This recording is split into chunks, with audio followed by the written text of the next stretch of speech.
Mothers in Somalia have to make an agonizing decision. Which child should they feed today?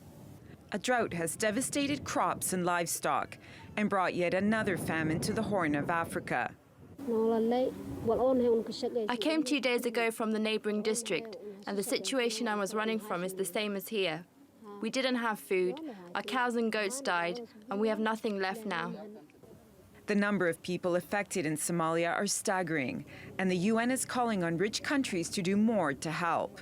We have 6.2 million people in need of humanitarian assistance in Somalia. That's almost half of the Somali population. We have 333,000 children that are acutely malnourished, and the risk to go up to 1 million if there is not enough support to avoid it. But the crisis in Somalia is just one part of a wider problem. The UN says the world faces the largest humanitarian crisis since 1945. 18.8 million people in Yemen are in urgent need of food. They're joined by 7.5 million others in South Sudan, more than 6 million in neighboring Somalia, and 7 million in northeast Nigeria.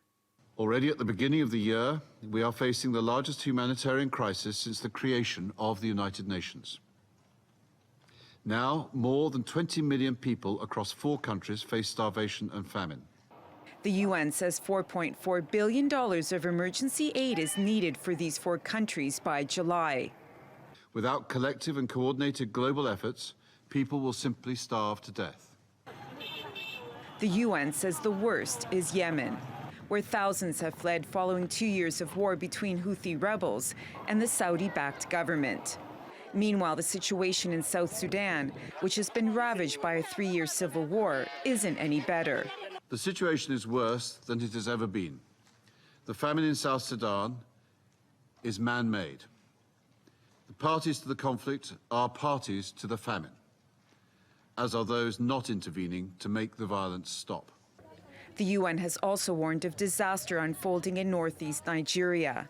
A 7-year uprising by Boko Haram has killed more than 20,000 people and driven 2.6 million others from their homes. But as the UN appeals for help, U.S. President Donald Trump has announced he'll slash budgets for U.S. aid workers. And for millions of people, that might mean a longer famine ahead. Christine Pirovolakis, TRT World.